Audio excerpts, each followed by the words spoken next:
Hi friends, ఈరోజు ఈ వీడియోలో ఆంధ్రప్రదేశ్ మహిళలందరూ తప్పకుండా తెలుసుకోవాల్సిన ఒక కీలక అప్డేటు ఇప్పుడు బయటకు వస్తుంది.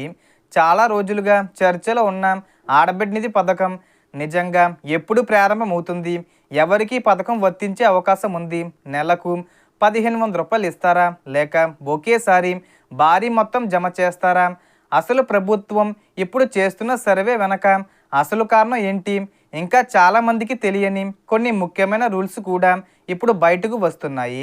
ముఖ్యంగా ration card, eKYC, house holding mapping, bank account, NPCI link వంటి విషయాల్లో చిన్న తప్పు ఉన్న బెనిఫిట్ మిస్ అయ్యే అవకాశం ఉందని సమాచారం.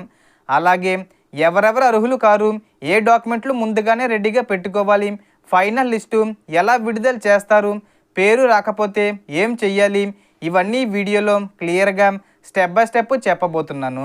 సో దానికి సంబంధించిన పూర్తి ఇన్ఫర్మేషన్ ఈ వీడియోలో తెలుసుకుందాం. సో ఆంధ్రప్రదేశ్ రాష్ట్రంలోని మహిళలకు సంబంధించి మరో ముఖ్యమైన అప్డేటు వెలువడింది. చాలా రోజులుగా ఎదురు చూస్తున్న ఆడబిడ్డ నిధి పథకం అమలుపై రాష్ట్ర ప్రభుత్వం కీలక చర్యలు తీసుకుంటున్నట్లు సమాచారం వస్తుంది. ఈ పథకం ద్వారా అర్హత కలిగిన మహిళలకు ఆర్థిక సహాయం అందించాలనే లక్ష్యంతో ప్రభుత్వం ప్రణాళికలు సిద్ధం చేస్తుందని చెబుతున్నారు. ప్రస్తుతం రాష్ట్ర వ్యాప్తంగా నిర్వహిస్తున్న జనగణన మరియు కుటుంబ సర్వే ప్రక్రియలో కుటుంబ సభ్యుల వివరాలు, రేషన్ కార్డు, ఈకేవీసీ, ఆదాయం, ఉద్యోగ సమాచారం వంటి అంశాలను నమోదు చేస్తున్నారు. ఈ డేటా ఆధారంగా అర్హుల జాబితా తయారు చేయనున్నట్లు తెలుస్తుంది. ఈ పథకానికి సంబంధించి 18 సంవత్సరాలు పైబడిన మరియు 60 సంవత్సరాల లోపు మహిళలను పరిగణలోకి తీసుకునే అవకాశం ఉందని సమాచారం. అలాగే కుటుంబ ఆదాయం, రేషన్ కార్డు స్థితి, ప్రభుత్వ ఉద్యోగం, ఇన్కమ్ ట్యాక్స్ వంటి అంశాలు కూడా అర్హతలో భాగమయ్యే అవకాశం ఉంది. ముఖ్యంగా Aadhaar card, ration card, bank అకౌంట్కు ఎన్పిసిఏ మ్యాపింగు, కులం మరియు ఆదాయ ధృవపత్రాలు సిద్ధంగా ఉంచుకోవాలని అధికారులు సూచిస్తున్నట్లు సమాచారం. హౌస్ హోల్డ్ మ్యాపింగు పూర్తిగా ఉండడం కూడా అవసరమని చెబుతున్నారు.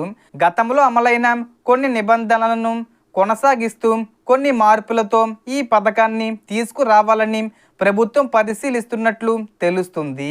ఉదాహరణకు కుటుంబంలో ఇన్కమ్ ట్యాక్స్ చెల్లించేవారు లేకపోవడం, ప్రభుత్వ ఉద్యోగులు లేకపోవడం వంటి అంశాలు పరిశీలించే అవకాశం ఉంది. అలాగే 4 చక్రాల వ్యక్తిగత వాహనాలపై కూడా కొన్ని పరిమితులు ఉండొచ్చని సమాచారం. అయితే ట్యాక్సీలు, ఆటోలు, ట్రాక్టర్లకు మినహాయింపులు ఉండే అవకాశం ఉంది. గ్రామీణ మరియు పట్టణ ప్రాంతాల ఆదాయ పరిస్థితుల్లో కూడా కొంత మార్పు చేసినట్లు సమాచారం వస్తుంది. ఈ డబ్బులు ప్రతి నెల 1500 రూపాయలు కాకుండా ఒకేసారి 18,000 రూపాయలు విడుదల చేయాలని ఆలోచిస్తుంది. కానీ ఇది ఇంకా అధికారికంగా ప్రకటించాల్సి ఉంది.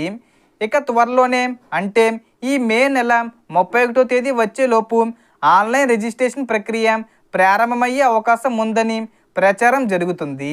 రిజిస్ట్రేషన్ అనంతరం అర్హుల తాత్కాలిక జాబితాను సచివాలయాల్లో ప్రదర్శించి అభ్యంతరాల స్వీకరణ తర్వాత ఫైనల్ లిస్టు విడుదల చేసే అవకాశం ఉందని తెలుస్తుంది.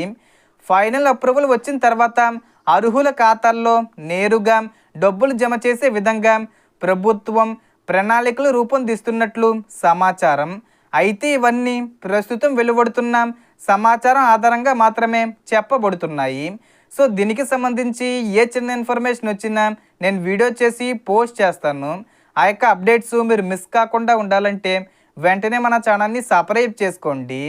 సో మనకు వచ్చిన ఇన్ఫర్మేషన్ ఇది ఫ్రెండ్స్. మీకు ఈ వీడియో నచ్చితే లైక్ చేయండి, షేర్ చేయండి అండ్ సబ్స్క్రైబ్ చేసుకోండి. Thanks for watching.